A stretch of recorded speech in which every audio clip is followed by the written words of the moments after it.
This one's gonna be fun. Welcome back to the Voice Actor's Copybook. Oblivion might be the greatest game ever made. I only say that half ironically. It's one of those games that I reinstall every other year and play for about 2 weeks straight until I get bored. And it's coming up on my biannual replay session. There's a reason that this game has stood out in the cultural zeitgeist for so long, and it's not because it's anything special in terms of an Elder Scrolls game. It's fun, sure, but there's more to it than that. It's because it's surreal. Not intentionally surreal either, like Morrowind. Everything is covered in a thick layer of jank that makes you wonder how it shipped in the state that it was in. The difficulty scaling is broken to the point where it doesn't even seem like it was playtested. Everything that isn't bolted down tends to fall right through the earth, and all of the performances are really, really strange. Thespians from Mars strange. Bethesda really wasn't shy about hiring an all-star cast to represent their main characters. You've got people like Patrick Stewart, Sean Bean, and Terrence Stamp showing up to voice the leads, and all of them were award-winning screen actors long before they ever got roles in Oblivion. But the voice acting budget didn't go that far. Hiring Golden Globe winners to show up in your game tends to make money run out fast, and the rest of the cast is comprised of just 10 people. Well, 10 people doesn't sound all that bad, does it?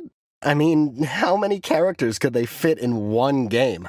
One of the big selling points of Oblivion was the new Radiant AI system. NPCs in the old games were pretty static. They mostly just stood around and regurgitated game tips in a little text box. Bethesda didn't like that. They wanted to do more. Oblivion was going to be bigger and better than its predecessors. No more scripting. NPCs would have their own personalities and be given dynamic schedules that could change on the fly based on what was happening around them. There were going to be significantly more of them, making every city into a bustling hive of people from all different walks of life. And this time, they were all going to be fully voiced. So how many NPCs needed to be plugged into the new Radiant AI system, and how many of them needed voices? 1,000. Over 1,000. Each voice actor, on average, needed to voice about 100 characters each. 100 named characters, each with their own fears, attitudes, schedules, likes, dislikes, dreams, and ambitions. 100 of those characters per voice actor.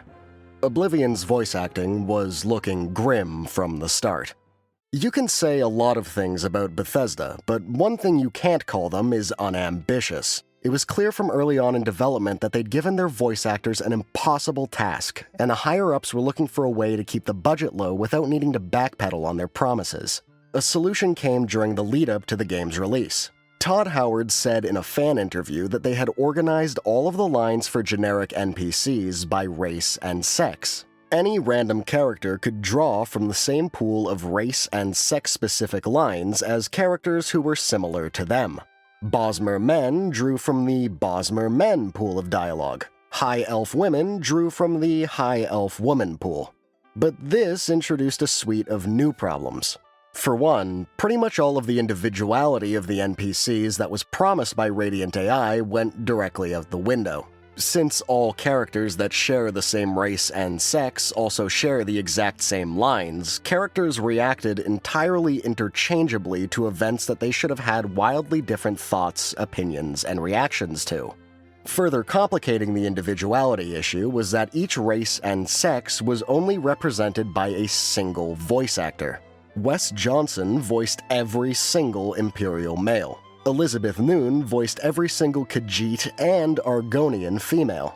Every member of the voice cast deserves to be celebrated for managing to give strong, if regularly odd, performances, but the problem here was that a significant amount of these characters sounded completely identical. Since NPCs drew from a generic pool of quotes, all voiced by the same actor that represented their specific race and sex, it led to a situation where now NPCs weren't only saying the same things, but they were saying them with the exact same tone and cadence as everyone else. Thieves sounded the same as the people they robbed. A Bosmer shopper would go to a Bosmer-owned store and have a conversation that sounded as if he was talking to himself. Beggars would speak in raspy, crazed voices one line and then switch to the generic gratitude lines reserved for more emotionally stable NPCs the second they were handed a single coin. Many voice actors could hardly ever scratch 50 distinct voices in their careers, let alone 100 for a single game. But the fact that all of the lines were being pulled from a shared pile meant that any attempts to stretch one's vocal range would be ultimately pointless at best. But it gets worse. Way worse. On top of the near impossible demands the voice actors had to fill, the schedules were tight during production. During a behind-the-scenes interview with Mark Lampert, the lead audio director, he revealed that the scripts were printed at a Kinko's at 3 in the morning on one recording day and hastily arranged into binders. There wasn't any time to get them properly sorted by quest or even by scene. The lines were entirely arranged in alphabetical order. This meant that every single line was presented almost entirely without context, forcing the voice actors to fall back either on what they knew from their named characters or to just take a guess at whatever they could come up with based on the line that they were in the middle of reading. Think of it like a book with all of the pages randomly shuffled around.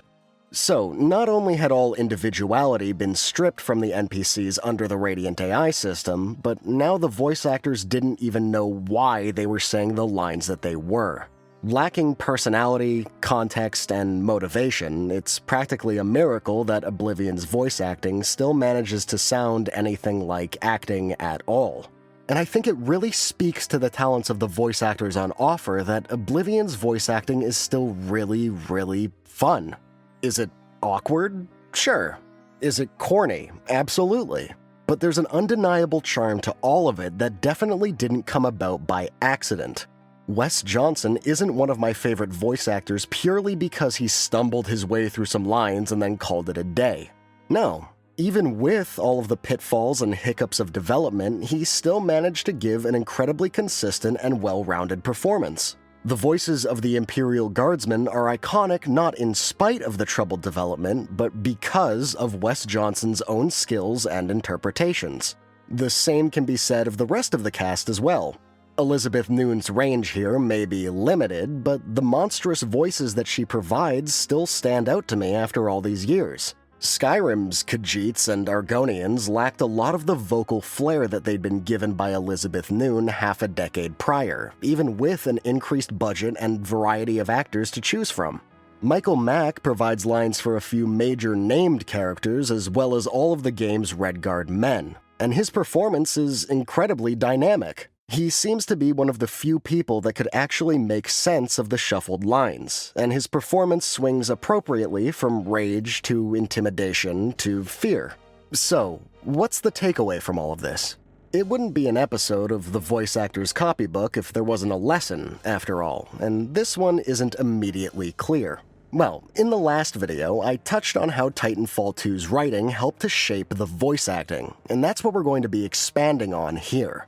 For the sake of this chart, we're going to be splitting it into 4 very different, very binary aspects. Good voice acting, bad voice acting, good writing, and bad writing. Keep in mind that when I say bad voice acting, I usually just mean poorly directed. I believe that you can get a good performance out of just about anybody. Of course, some voice actors are inarguably more skilled than others, but we're keeping things really simple here for clarity.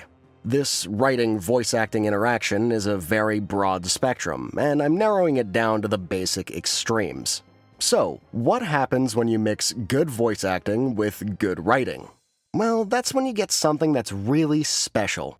The exemplars that push boundaries and result in a fantastic end product that's fun to discuss. These are your Cowboy Bebops. Bad voice acting and good writing still gives you something that's alright. Even the worst performer, given a fantastic script, will still manage to latch on to one core element of their character and make something that sounds passable. Think Sid Meier's Alpha Centauri. Bad voice acting and bad writing gives you just about every video game that came out before Metal Gear Solid. Good voice acting mixed with bad writing can't make the bad writing good. But what it can do is make it entertaining. And that's what Oblivion is. It's entertaining. Sure, it's technically flawed, and sure, the development was a mess, but you'd be hard-pressed to find anyone who can say that all of these flaws don't have a certain degree of charm to them. Oblivion is like a B-movie turned into a video game. There are plenty of odd, overly ambitious choices by the directors. The scripts are incoherent and difficult to understand, and the performances are really campy. But that's what makes it so entertaining. Oblivion is an experience. If the voice actors weren't having as much fun as they were, or weren't able to put their own spins on the dialogue that they were given, I imagine that the game as a whole would have been a lot less enjoyable. It's fun to just run around and talk to people. It's the cherry on top of everything else. So, this is your lesson for today. Practice. Work on developing your cold reading skills. Start by picking up a book, or script, or list of cereal ingredients and just read through it. Once you can do that without stumbling over your own words, do it again, with confidence. And then adopt a character. They can be anyone, anything, just so long as it's a character. And then read through it one more time as that character. It won't make sense. It'll sound silly. But if you do it with confidence and you remain in your character's headspace, you can still make something that's enjoyable to listen to. That's what the voice actors for Oblivion had to do. They adopted whatever character they felt was appropriate, read their lines without any other preparation or context, and delivered some marvelous, mimetic performances. So give it a shot. Will you be as great as Wes Johnson on your very first try? No. Will you be able to make a masterpiece work that becomes a modern classic by reading off the contents of your shampoo bottle? Probably not. But remember, good voice acting and bad writing makes for something that's really entertaining. And maybe, just maybe, that's better than being a classic. Hi there, thanks for watching this video all the way through to the end. I apologize if I sounded a little strange this week. I've been really under the weather. I caught a pretty nasty cold. But yeah, thank you for watching all the way through to the end. If you liked it, feel free to share the video around. I've got links to my social media right in the video and in the description below. And feel free to check out Oblivion if you want to have, some fun listening to some weird voice acting and playing through a pretty janky game. I really do recommend it. Thanks again to everyone who helped me with this video, and here's a teaser for what's coming next. I know that might seem a little strange, but just trust me on this one. All right, thanks again. I'll see you in a couple weeks, maybe, I don't know.